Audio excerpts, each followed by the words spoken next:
Right.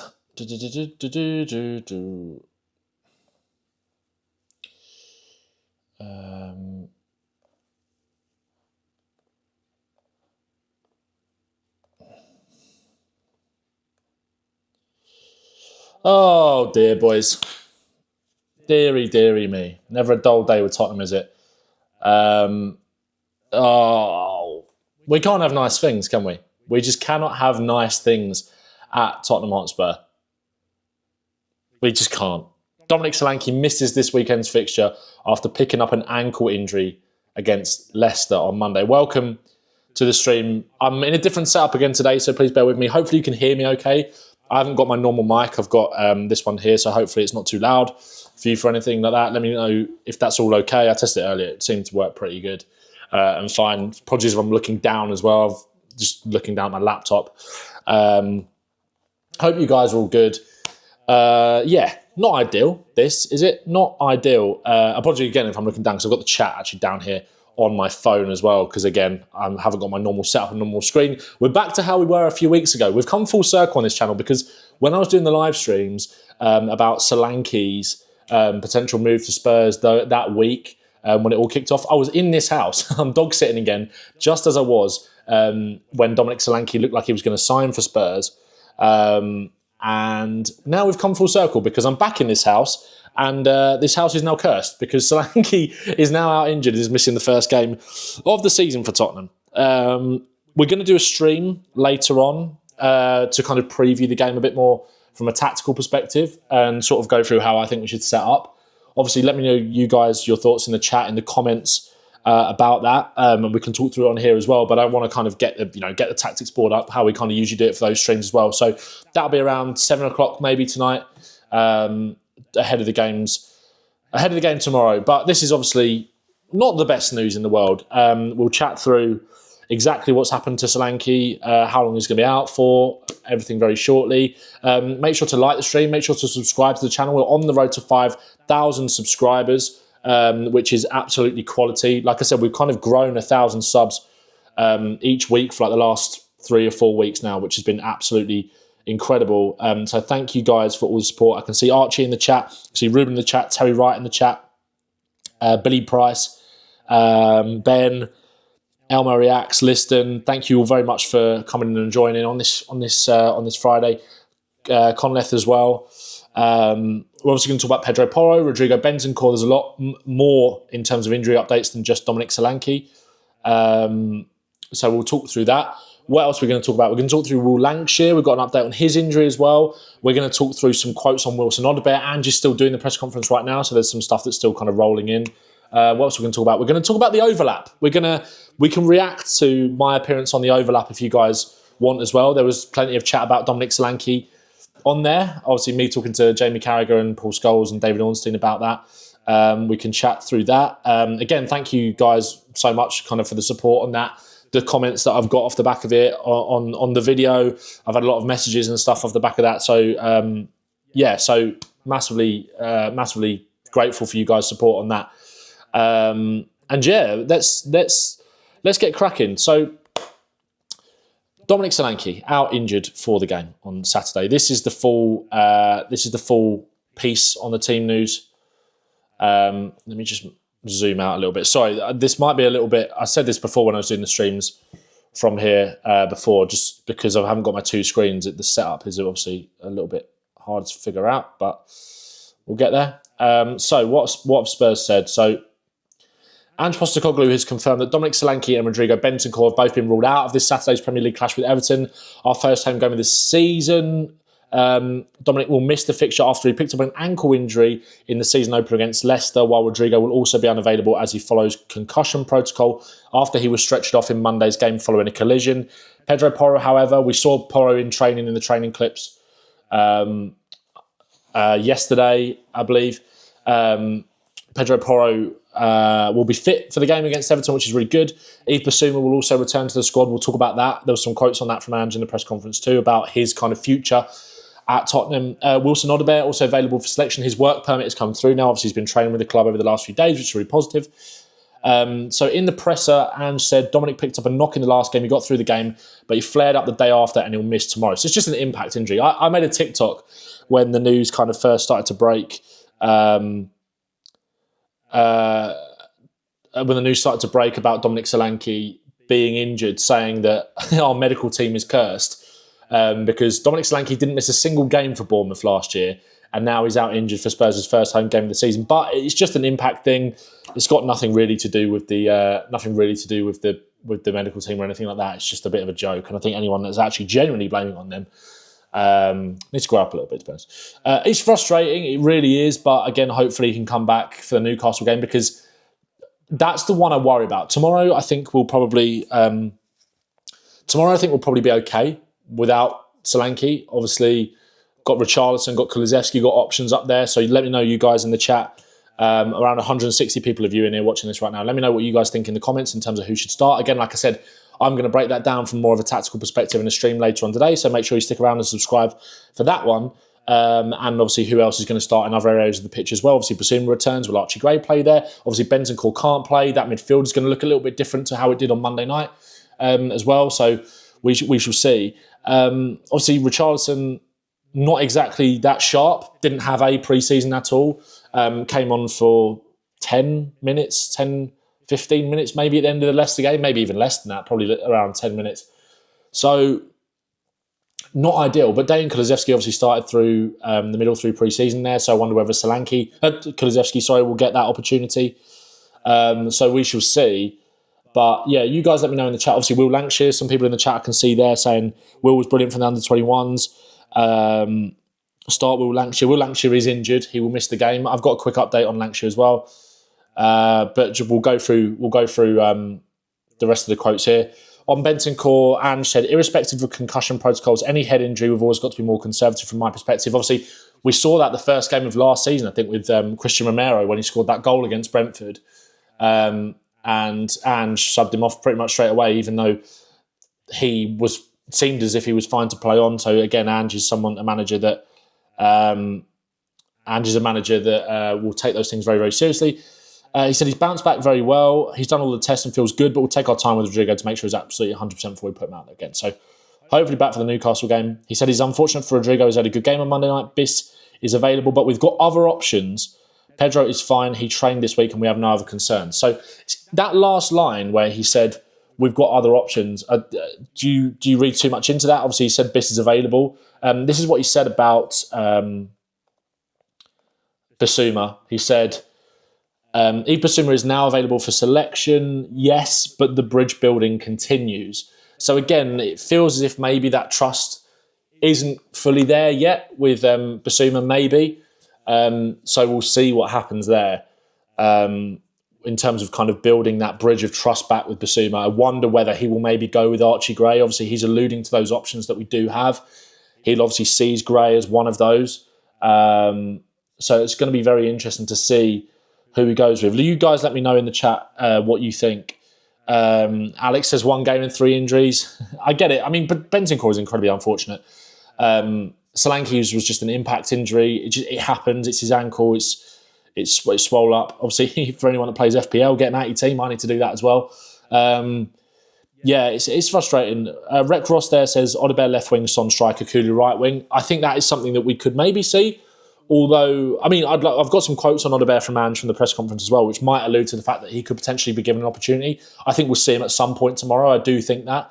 Again, apologies, guys. I know I said this at the start of the stream, but if you just joined now, if I'm not looking at the camera and I'm looking down, it's because I'm in a different setup today, as you can see, back in the parents' kitchen dog sitting. So everything, my laptop and my phone that I'm reading the chat off and sorting the stream out is all down here. So if I'm not looking at you, I do apologise for that. But yeah, it's unfortunate. It's unlucky. I think a lot of people will come out and say that. Well, at what point do these injuries go from bad luck to poor management? It was an impact injury in the game. Your ankle swells up. You get through it fine. You get through that adrenaline. The next day it puffs up, and then you've got a problem. So I don't think we can blame Spurs or the medical team or anything for this. Archie said, let's go on to those quotes from Ange, because he did say a little bit more about Solanke. So yeah, Will Lancashire's injury, just quickly, is only understood to see him only miss a couple of weeks, which is good. Obviously, if you guys know, in the EFL Trophy game or the Bristol Street Motors Trophy game, I kept saying Bristol Street Rovers because we played Bristol Rovers in that game, in the Bristol Street Rovers Trophy. Bloody hell, that is a mouthful. He got an injury, hamstring injury, after he scored that brilliant goal, came off around 88 minutes. But it's not serious. Apparently, he's only expected to be out around 2 weeks or so. So that's all positive. Right, bear with me while I find this Solanke, the full kind of Solanke quote from Alistair Gold. Here we go. Right, so so this is what he said on Basuma. He said, Best is available, but we've got some options there. The whole idea of trying to bulk up the squad is for these situations. He's available for selection. The bridge building continues. So it'd be very interesting to see whether you guys know, you guys think what's going to happen there.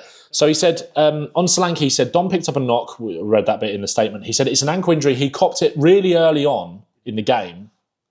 I don't think Spurs fans even remember kind of seeing this.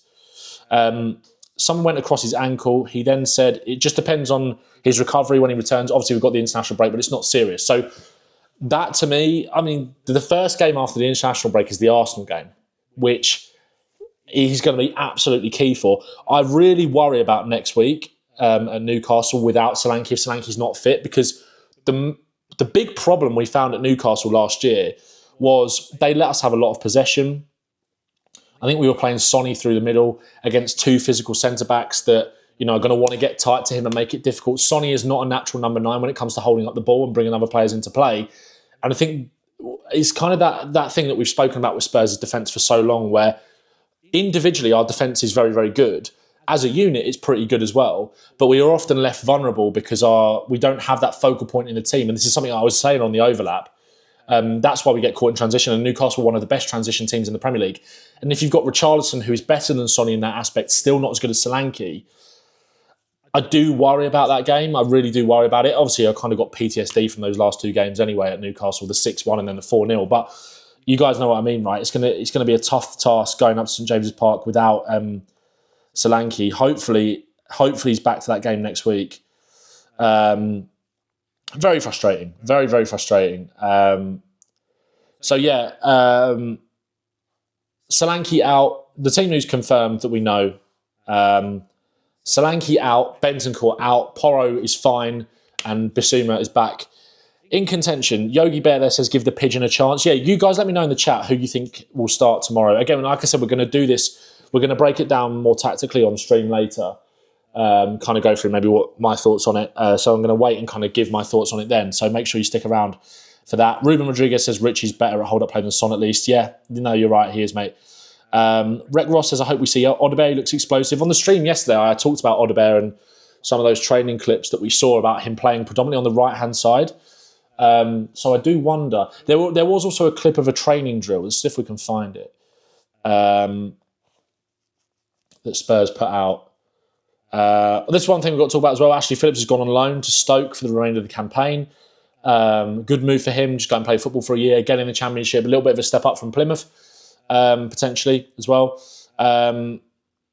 Christian Romero makes his 100th appearance for Spurs this weekend. Hopefully a clean sheet for him. Yeah, so I think it's this drill, is it maybe?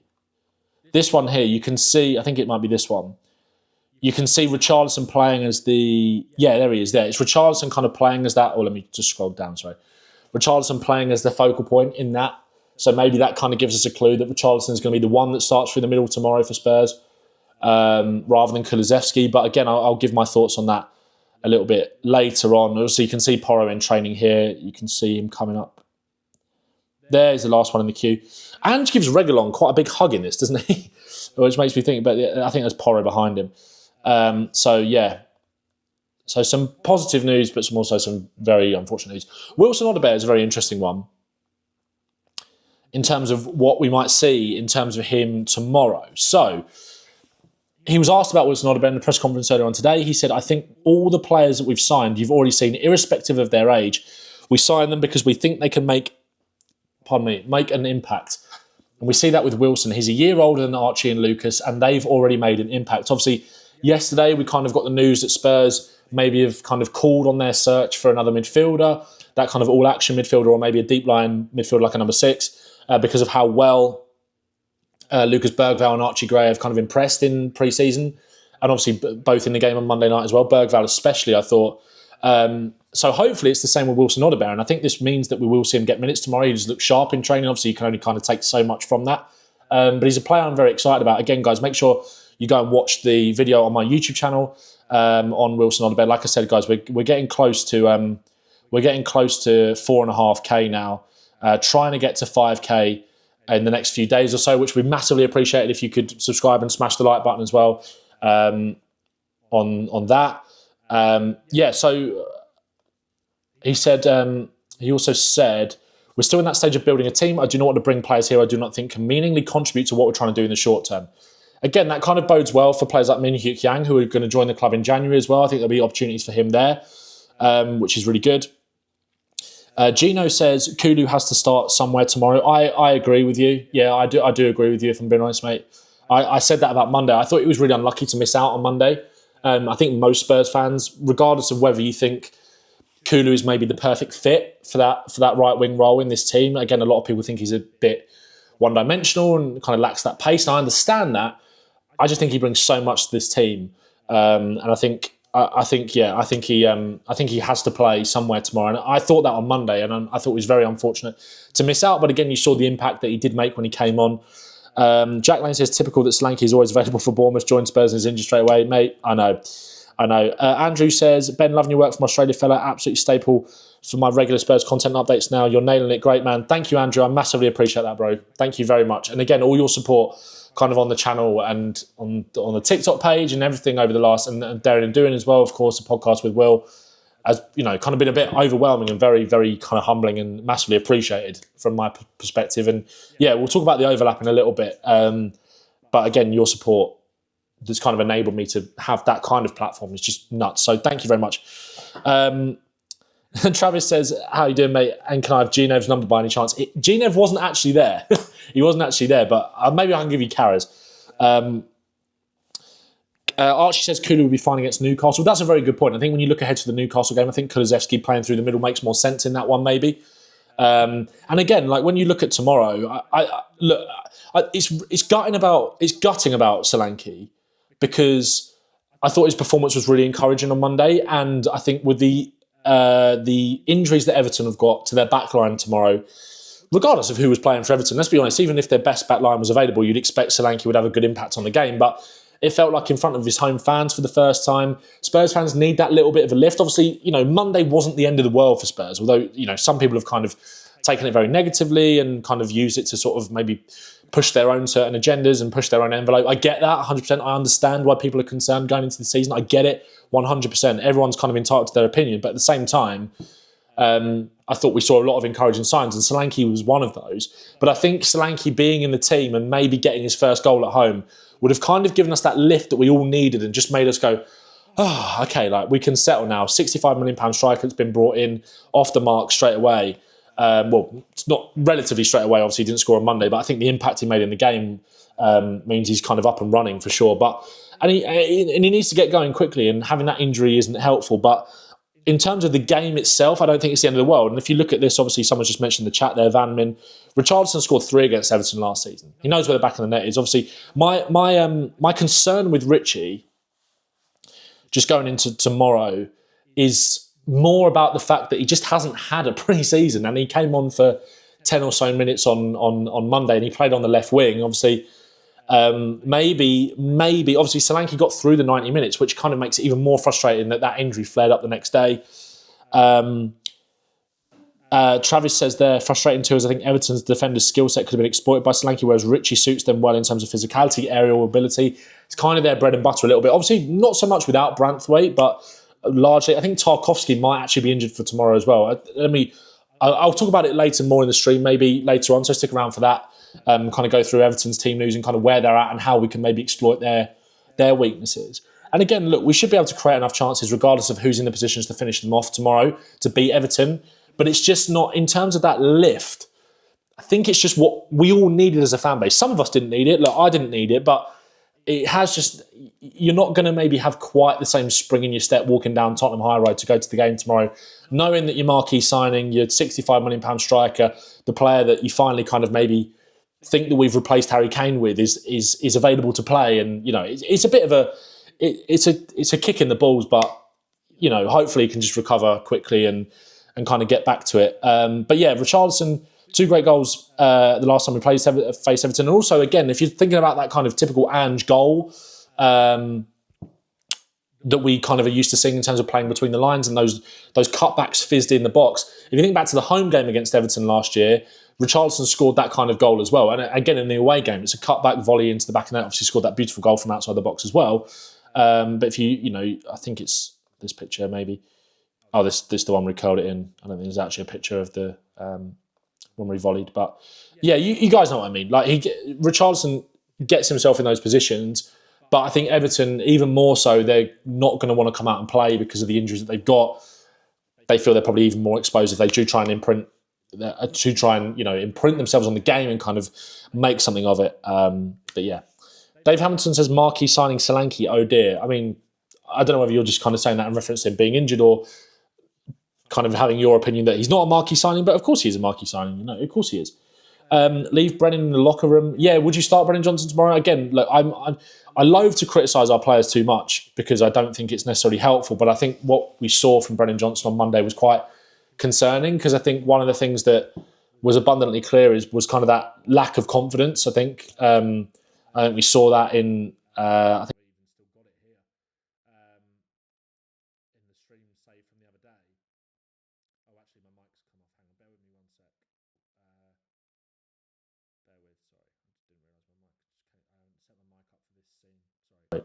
right, guys should be able to hear me now. Sorry about that. Yeah, if we kind of go back to this, this to me kind of shows like an abundantly clear like lack of confidence. When he sort of stopped on the ball and I'm actually in the way there. You guys know what I'm talking about, where he kind of just stops. He kind of just stops, and then yeah. Apologies. Yeah, people saying the audio went. Sorry, it was just because I didn't set the. I didn't expect to use that example and use that scene. So I hadn't set my mic up in that scene. If anyone knows how OBS works, you'll know what I'm talking about. But I'm back now. I'm back. But anyway, look, like I said, we'll kind of go through. We've gone through the team news. We'll go with my actual team selection. We'll go through my team selection later, but. Yeah, it'd be interesting to see. I don't know whether Anne just kind of said, what Anne just said. John Doe says, get real video. These jump cuts suck. If you're kind of referring to these, I literally cannot use the footage. It would be copyrighted and the video would get taken down. So that's why I'm sure you've watched a football YouTuber before. They can't use match footage if you're breaking down and doing analysis. So that's why the sucky jump cuts there, my friend. But anyway, I digress. This is something that needs to kind of change, and again, we'll talk about this later in the stream where we kind of preview the game a little bit more. This is something that needs to change. This was kind of showed everything that we did right against Leicester, but also kind of everything that we didn't do. In terms of the opening weekend, second for possession, first for touch in the opposition box, first for crosses completed, second for shots on target. It shows that we can create opportunities against low blocks. So let me just zoom out a little bit on that for you. Shows that we can kind of create these chances against low blocks, but the expected goals we rank 10th. It's just that quality of chance that we need to up tomorrow. We need to kind of, and what I loved about Monday was how quickly we moved the ball in that first half and created opportunities. But we do need to create that higher quality of chance and then take them. You know, that game on Monday was lost because, or not lost, it felt like a loss to me and maybe a lot of people as well, even though there were a lot of positives to take from it. Kind of that gut punch just killed us a little bit. But that's kind of the story of the game, I think. And that's kind of what we need to take into Saturday, make sure we're creating clear chances with all of our dominance and possession. And with those clear chances that we create for our centre forward, they're going to stick them in the net and we absolutely move on and we win the game. So, look, if we can do that tomorrow, I'm not worried. And like I said, I think it's not about not having Solanke. It's about creating the quality of chance tomorrow, in my opinion, because anyone will be able to finish off the chances that we create when we're kind of in our full flow, and the sort of chances in terms of an ideal, Postecoglou attack. If you understand what I mean, kind of allowing easy chances for cutbacks and things like that. high XG chances for the striker to finish off. We've talked about all this before. But yeah. Ruben Rodriguez says, fans have forgot the dire lineups we put out after the Chelsea game and say we're lacking in depth. That's the thing. I still think we're maybe lacking a little bit of depth, but I think the squad has got a lot better in terms of that rebuild, in terms of the players that we got rid of as well, refining that quality in the squad as well and giving opportunities to young players. Again, it's kind of that paradox, I think, like, Ange, there was this yesterday. Let me just bring that back up because I think that's quite a good point that you raised there, mate. There was the news that Spurs maybe have kind of called on their search for signing another midfielder because of how well Archie Gray and Lucas Bergvall have kind of performed. And again, I understand why people are frustrated with that, and I am a tiny little bit as well, because I do think maybe not an all-action box-to-box number 8. Again, I think, like, in an ideal world, maybe we go and get someone like a Jacob Ramsey, someone like that. I think it'd be perfect for the system. But someone like João Gomez, who is kind of that destroyer in that midfield, I don't see Basuma having a long-term future at Spurs. I don't see him be able to put up that level of consistency that we need for him to be a top player, which we know he can be on his day. And again, Rodrigo Bentancur, maybe not a natural in that position. I think João Gomez was the one. Obviously, how much we actually pursued that, we don't know. There's no point in getting annoyed about something that we didn't actually pursue that much. But so I understand why people are a bit miffed with this. But also at the same time, Ange, I feel like, got a lot of criticism last year for not giving opportunities to young players. And then you've got two young players that he feels are clearly ready for the Premier League. Bergvall, I thought, was so impressive when he came on against Leicester on Monday. People still moan. So, you can't win. I feel like Ange does a lot of stuff where he can't necessarily win over this Spurs fan base. So, yeah, let's just hope and pray for a positive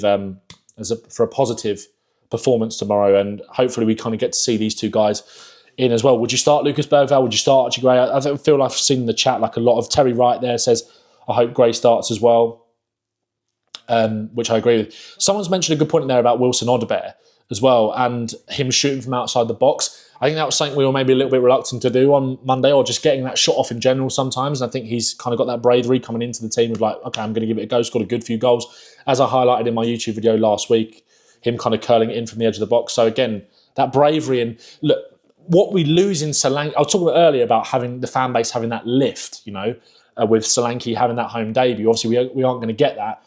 I do feel like if Odobert was to start, I feel like that maybe gives us the lift that we maybe need, that replaces that kind of dopamine that we've almost lost from Solanke not starting, if that makes sense. So I would like to see Odobert play tomorrow. Gary says fairly sure Gray starts. I think you might be right. I think you might be right, because I think Basuma will be on the bench. I'm not 100% sure that he integrates Basuma back into the team straight away. Look, if I go back to this, Yves Basuma is now available for selection, but that bridge building continues. I'm not 100% sure he starts. So we'll see. We shall see. But let's move on. Some other bits that I wanted to talk about. Let's just quickly check if Ange has said anything else. I'll just go back to Alistair Gold's Twitter. He said, in terms of transfer business, he said, look, probably a couple more will go out, but we've done a fair bit of work over the last 12 months in terms of the squad. As much as the focus has been getting guys in, we've changed the squad a fair bit, brought down the demographic a fair way. We've brought in footballers who are more suited to the football we want moving forwards. So there's been a lot of work done in that area from our perspective, but with a week to go, there is still a little bit to do. So maybe kind of inferring that there will be more signings brought in, potentially. I think we might bring in one more, maybe a defender, maybe a midfielder. I think we were saying on stream yesterday, Paul O'Keefe didn't necessarily rule out a midfielder, although Spurs, it's all a bit complicated in that search for a midfielder in terms of various reports from different people. Maybe a defender. I do think if you look at that squad, and if we were to sort of bring it up now, maybe a backup centre back or left back is probably the place where we're the most light, right? Again, Reguilón has been pictured in training. I don't see Reguilón having a future. I think that they're just kind of, he's still training with the squad, keep himself sharp, and he'll get a move. But I don't see Reguilón playing a part. If I just move this, is this done by position? Yeah. If you, let me just move some of these ads down. Obviously, centre backs, you got Romero, Van der Ven, Dragusin, Ben Davies can play there as well. Destiny Doggy. It's kind of you do feel like that left centre back / left back hybrid role again, in that kind of Calafiori mould would be perfect for Spurs. there's not a lot of players on those like that on the market. Obviously, Calafiori, I don't think was necessarily a deal that made sense for Spurs to do, to spend all that money in that position. But I do think would do well for Arsenal. But someone kind of in that mould, I think, would be perfect for Spurs. Andrew says, who would you like to see, Ben? I'm gonna break it down on the stream later on, mate. So if you come back to the channel later this evening, probably around 7 o'clock, maybe 7, 8-ish, we'll do a stream kind of looking forward to the looking ahead to the Everton game from a more tactical point of view. So make sure to stick around for that. Surf Oz says, sounds like Andrew's very frustrated with Basuma. Yeah, I agree, mate. I do think, like I said, I do think there is a lot of bridge building to be done there, and he's kind of said that himself. So Andrew's right. Look, we've brought down that kind of age of that squad. A lot of good work has been done in this rebuild. A lot of good work has been done in this rebuild from the Spurs perspective. And also, you're not going to solve everything in one transfer window, right? So we're getting there. We are getting there. And the squad is in a much better place than it was last year, in my opinion. What else do we want to talk about? Let's just quickly check Ali Gold's Twitter thread, see if there's anything else that we need to touch on. Oh, yeah, Wilson Odobert. So we talked through one of these quotes, but there's a bit more to chat here. He's one that we identified really early on in the summer. Again, like there was this perception that the deal came out of nowhere, which it obviously did. But again, it's a bit like Solanke, right? The Solanke one, it kind of caught fire and got legs within the space of a week, and then it was done. And it's kind of the same with Odobert. Obviously, that definitely did come out of nowhere. But again, he was one that we identified really on in the summer. It's no secret we were looking for a wide player, and Wilson was one of the ones that we highlighted. We had to go through certain steps to get things done. Obviously, we know players like Nico Williams were on the radar of Spurs, but that deal was very hard to do. Apparently, Arsenal are potentially looking at going in for him late in the window. That would be an amazing signing for them and would really make me worried, because I feel like that's what they need more than the striker. But even for them, I think that's going to be a difficult deal for them to do. He also goes on to say they're not as straightforward as saying that's who we want. Go and get them. Obviously, getting Big Dom in. He's called him Big Dom. I love that. Getting Big Dom in was very important for us, and we spent a lot of time working on that deal. But once Dom was done, there was one target, and that was Wilson, and that happened really quickly. So that's really good. Again, look, Alex Moneypenny on the overlap was talking about this from an Arsenal perspective, right? I understand this perception of like, well, if you can't get your main guy, are you better off waiting till that next best option comes available, or waiting to get him in the following window? Sometimes it's dangerous to stand still like that, and you should still go out on someone. Obviously, I don't think Wilson Odobert was Spurs' top winger target going into the summer, but again, he is someone that was identified very early on the window, so he was on that list, and that's good scouting. That's good, management in terms of your kind of transfer targets. All right, if we can't get this player, let's still make sure we move forward and get someone in who suits the style and ticks all the boxes, and Wilson Odobert was definitely that. So that's really encouraging. I really like the way he plays in the wide areas. He's different to our other wingers. That's a key thing. And recognises that as well. He's a point of difference. Again, if you go back to that bench that we saw on Monday, it does show that we've got the best squad depth that we've had in a long time and different options. But he is that profile that we are very much missing. Again, I agree with people who say we could have maybe gone on and got better. And Pedro Neto was obviously a massive target for Spurs. That deal didn't happen, unfortunately. Again, Nico Williams, I mentioned earlier, would have been an impossible kind of deal to do, really, I think. And that was touched on a couple of weeks ago. But again, he's that point of difference, and that's the most important thing when you're building a squad. It's not just about having, I think there's this perception with squad building that it's, okay, let's get 2 players for every position. It's not about that. It's about having different profiles for every position. And I think Spurs are still slowly getting there. I think in some areas we're maybe lacking with that. Van In says there, finally a winger that will take on his man. And I think that's, Ange recognises that. Obviously the fans are frustrated. And I feel like we've kind of got our man in that aspect. Again, like I've got a video on my channel that I encourage you to go and watch if you would like, if you haven't already, about Wilson Odobert and the kind of the reason that we signed him. So yeah, really excited to see him. Hopefully tomorrow. Again, final few bits on this. He can play central. He's really good. Again, I said it. I think he is the alternative to kind of Desiree Doué. I do believe that. Again, it's someone they've kind of identified that they can play centrally and out wide as well. He can play centrally. He's had a really good development. If you look at his trajectory from PSG as a youngster to Troy, playing in Ligue 1 and France and Premier League football before the age of 19, I think he ticks all the boxes for us. And he's a fantastic young bloke as well, which is good. And again, kind of that reference of the characters as much as anything in terms of quality. So really good. So really happy to get him in. And then, these were the quotes that we talked about earlier. We signed players because we're still in that stage of building a team. I won't bring in players here I don't think can meaningfully contribute to us, and I think Wilson definitely will. So really positive stuff. Speaking of strikers, I wanted to touch on this really quickly. I didn't bring up a tab for it, so excuse me searching. And just a quick plug, guys. Make sure you do Go and drop me a follow on Twitter now. It'll be easy to find me now because I've got the little blue tick as well. So you know that is me.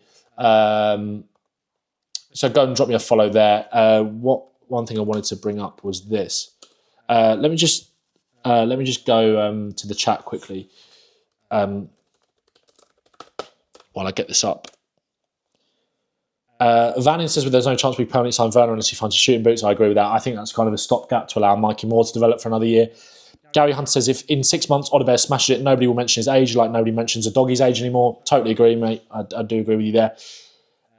Corsair says, I think Odobert is better suited for us than Doué because the price tag taking everything considered. Yeah, I mean, I think Doué would have been great, but yeah, like you said, I think I hear you. Right, so, sorry, Terry, I said about this earlier in the stream, mate. He's only going to be out for a couple of weeks, Will Lancashire. We got that update earlier. I think it's still here, actually. I don't know. Maybe not. Sorry, mate. But yeah, no, he's Will Lancashire is out for a couple of weeks, so not that serious. So, I want to get your guys' thoughts on this, right? Troy Deeney. Can you guys? Can you let me know if you guys can hear that? Can you hear that? All right, Troy Deeney talking there. I hold Ivan in a very high standard. I think. Just give me a quick yes if you can hear that in the chat. Someone says, "Who cares about Dean's opinion?" I agree with you. Terry Wright says, if we lose this weekend, things are going to get ridiculous. I mean, yeah, it would be a concern, obviously, but like I said, I think it's going to spiral, especially with the run we kind of got coming after that. We need to make sure we win tomorrow. Oh, it's echoing. Oh, okay. Maybe that's because my mic is picking it up as well. Let me just switch my mic off.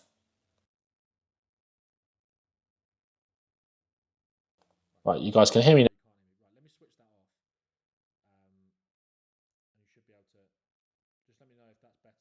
Ivan is probably top 3 strikers that we've got. My take on it is why teams have gone for someone like Dominic Solanke is the eye test suggests that he looks like he runs around a bit more, and everyone's so obsessed at the moment, aren't they, with pressing. I think natural goal scorers, I think Ivan, by the language, he shits on all of them. It obviously is because of Postecoglou's style of play. But if it were me, I would go for Tony every day of the week and twice on Sunday if I was Spurs. Go in and get short-term fixes that get you wins and move you forward. I think if you were Spurs, how I saw them play the other night against Leicester, he gets you into the top 4. Tony comes in and gives you instantaneous gratification potentially and wins you something in the short term, but there's no economic value in him. Yeah. There's no resale value. So that means that Spurs have bought Solanke because Daniel's got his 2 penneth in and gone, 26 years of age, resale value, better deal for me in the longer term, and maybe I can get the terms on the drip because I can do a deferred payment schedule and rather than Brentford going all the money now.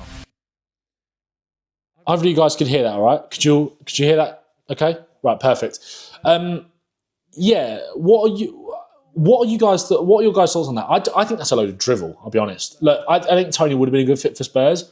One thing they're not taking into consideration is obviously the personality aspect of it as well, getting the right characters in. And again, Simon Jordan alluded to it. He still says that they would have gone for Tony. But the reason that we brought him in isn't just because he is a natural goal scorer, which he proved that last season he is as well, by the way. You know, when Tony came back for Brentford, he didn't exactly hit the ground running and set the world alight. And again, Simon Jordan talks about resale value, and I understand why people will be sceptical when it comes to it with Daniel Levy because, you know, Levy will often do these deals with that in mind. But you're not going to spend £65 million. Look, Solanke would be really good for Spurs, but I don't see Solanke. It's not as if Solanke is going to. There's no way. There's absolutely no way that Spurs will sell Solanke at any point for more than what we bought him for. I think he's the striker for the long term. He's here. He's going to be here until he's 30, 31 years of age. You're never going to make the money back on him then. If he doesn't flop, if he flops, for example, you're never going to make the money back. If he does really well, scores 25, 30 goals, he's at a big club already. He doesn't need to then take that step up because say if he's 28, for example, and he's come off the back of 2 25 goal seasons, for example, that logic becomes a bit flawed then because are Manchester United, are Manchester City, are Arsenal, well, Arsenal wouldn't do business with Spurs, but you understand what I mean, are Liverpool, are Chelsea going to come back in for Solanke then and say, oh, he's done really well at Spurs, he's now 28, 29, let's go and spend £65 million or more on him and try and, you know, they're going to have to pay more than what Spurs paid for Spurs to even consider selling him. That's just not going to happen. That's just not going to happen in my opinion. So I don't really... I don't understand this. Like Ben says there, if Solanke flopped, for example, at Spurs would be lucky to get close to 40 million, 30 million maybe even for him. But I don't think that's going to happen. But even if Solanke sets the world alight, it's going to take a hell of a lot of money to consider even selling him in 2 years' time. But by that point, he's going to be 28, 29. And then a Man City, is then a Chelsea, is a Liverpool or Man United going to come in and say, right, we're going to spend 80, 90 million on Solanke because Spurs won't consider selling? I think it's just nonsense. I do think it's nonsense. I think it's part of Troy Deeney and his character. Maybe he kind of sees a little bit of Tony in himself, and it's just, okay, that's the sort of move that, I don't know, I don't get this. I really don't understand it. Look, Tony is a good striker that would have improved Tottenham. Solanke is a striker that is a very good striker that also improves Tottenham. But they've gone for the long term. They've gone for someone who is actually a better fit for the system and we will create a load of chances for. So that natural goal scorer thing kind of comes out the window. I just don't really, it doesn't really make any sense in my opinion. Exactly. Gary says we aren't spending 60 million on a 27. He's 26 now, but he'll be 27 in September, right? So basically a 27-year-old. With the intention of selling in the future. Dylan, I've spoken about Pedro Porro, mate. He's fine. He's fine for the weekend. And we've seen what's happened with Basuma and Ange. Tony, really? Do you want to, So, anyway. And Gary's right. We were literally never seriously interested in Tony. If we wanted Tony, he would be a Spurs player by now. And that's why he's going to Saudi, because no one wants to touch him. As much as a good player he is and a natural number 9, Anyway, but Ben, you're right. Not even just if he flops, but that's kind of my point. Spurs wouldn't even look to make their money back because they're not going to sell him. They're not going to. If he does really well, anyway, we've kind of gone over it. But I hear your point. Anyway, right. Let's move on. That's kind of everything I want to talk about with Spurs. But I do want to talk about this.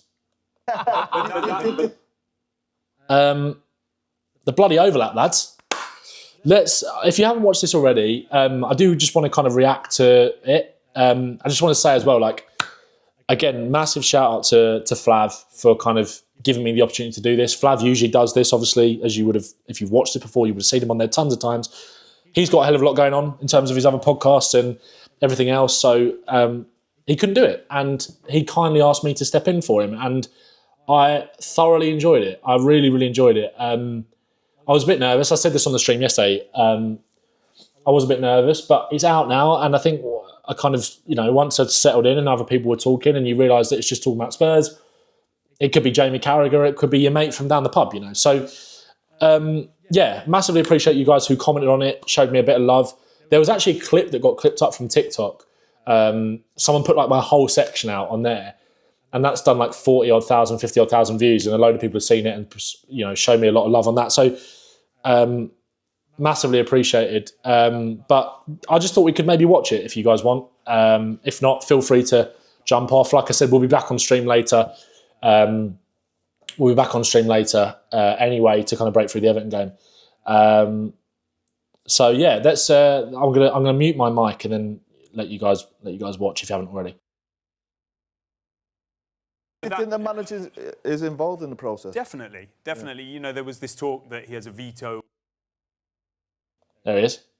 What a boy. Just want to say, Dan HLCCO, what a guy, by the way. What a lovely guy. Obviously, Ornstein was quality. You've got Steve there from Man City, Sugar Sean there for Chelsea, Alex Moneypenny, really good, and McCullough. Greg, Forest fan, really nice guy. Billy, the Brentford fan. You got Baz as well from, I can't remember which Everton channel it is, but I'm sure if you watched Overlap before, you would have definitely seen and heard him. He's a top guy. And Chloe, I think it's Chloe as well from, forgive me, I actually can't remember which Liverpool channel it is. It's either Redmen or the Anfield Wrapped. She was great. Lovely girl. Everyone was super nice. Anyway, I'm going to mute myself. And I think this goes, I might have to watch a little bit of McCullough, but just so it goes seamless into me. But like I said, if you don't want to watch this, if you've already watched it, feel free to jump off. But like I said, we'll be streaming later, probably about 7 or 8 o'clock. But just wanted to show you guys, in case you haven't already. I'll just mute my mic.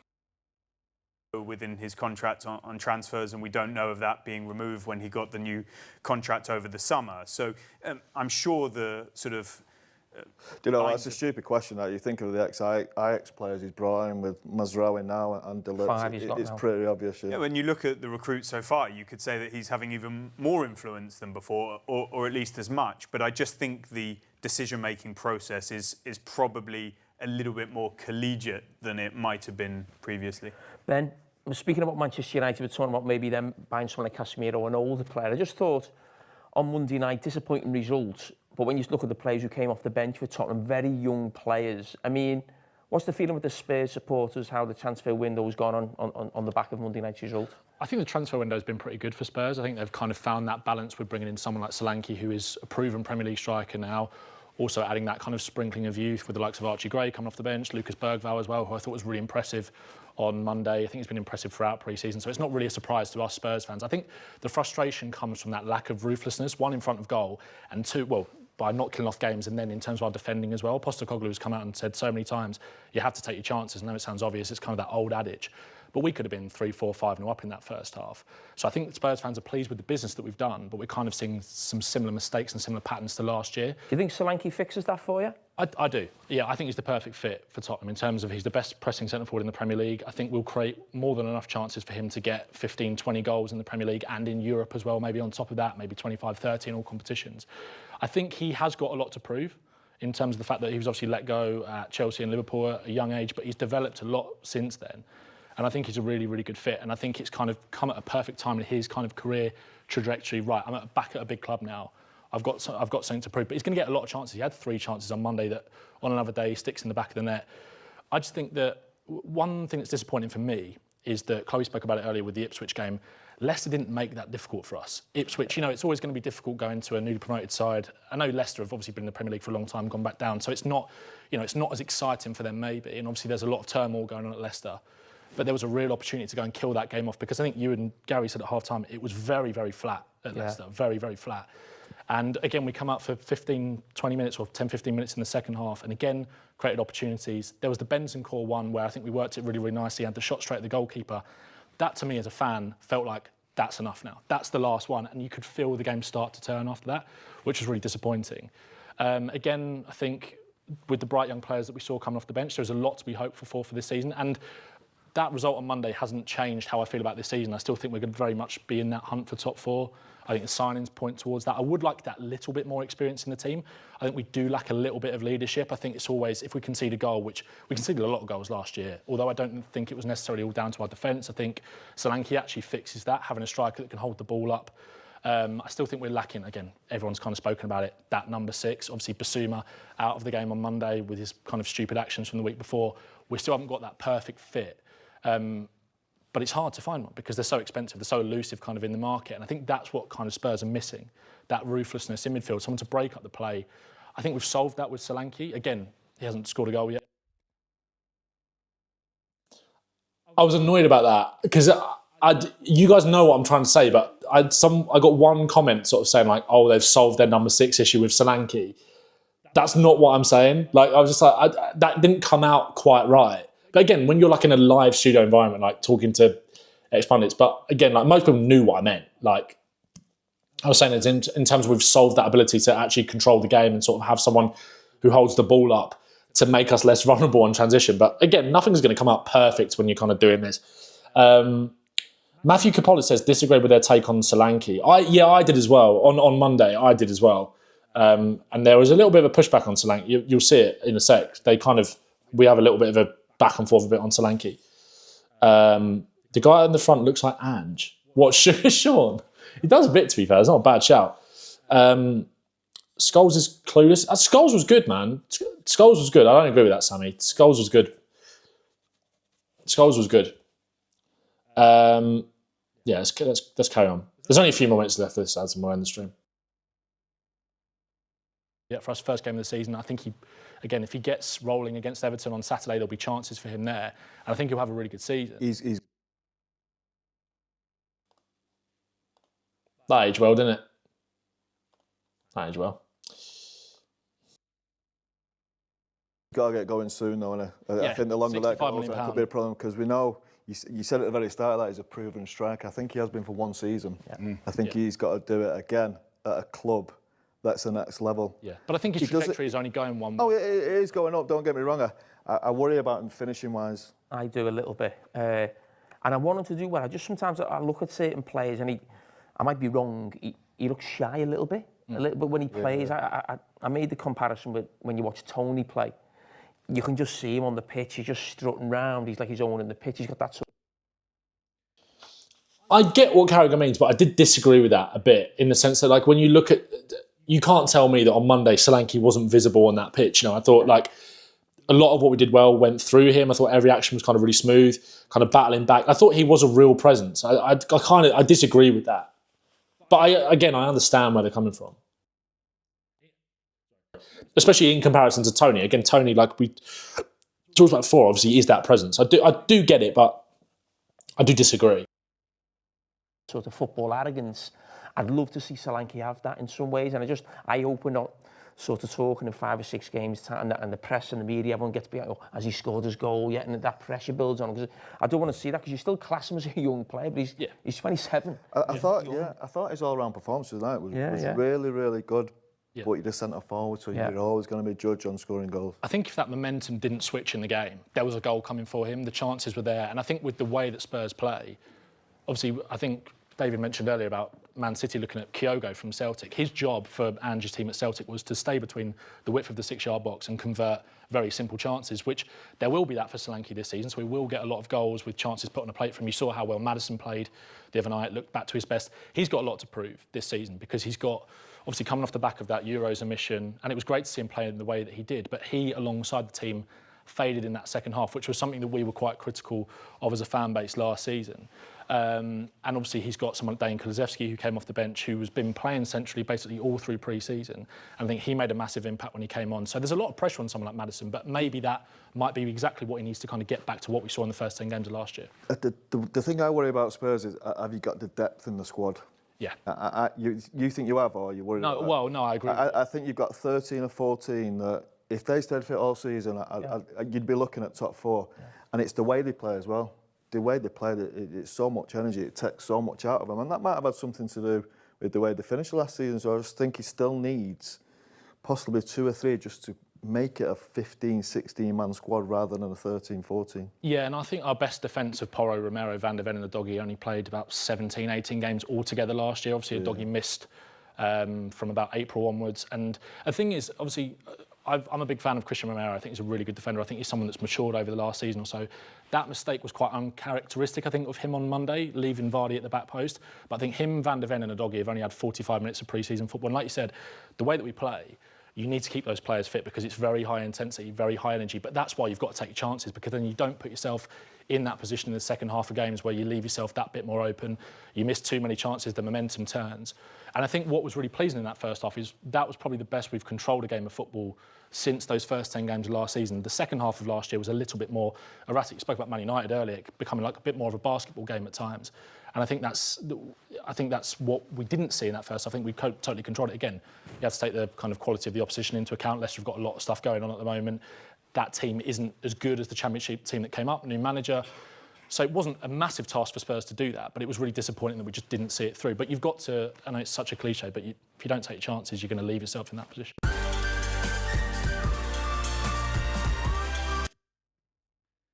Yeah, that was it, lads. Make sure, go and show some love on that in the comments if you don't mind. That'd be massively appreciated. I really, really enjoyed it. And yeah, it was sick. It was really cool. Let me know in the comments as well after, and let me know in the chat as well what you kind of thought of like Carragher and Scholes' points. I kind of see where they're coming from. I do disagree with some of them on what they were kind of saying on some of the Solanke stuff. But yeah, that was kind of it, lads. So massively appreciate your love, as always. Like I said, I'll be live again later on, kind of going through the preview for the Everton game tomorrow. I'll be at the game, so let me know in the chat, in the comments if you're going to be there. Hope you enjoyed the stream, as usual, and I massively appreciate you guys. So I'm going to leave it there. Have a good rest of your afternoon. Have a good Friday, and hopefully see you on the stream later on tonight. Up the Spurs. Come on, Spurs.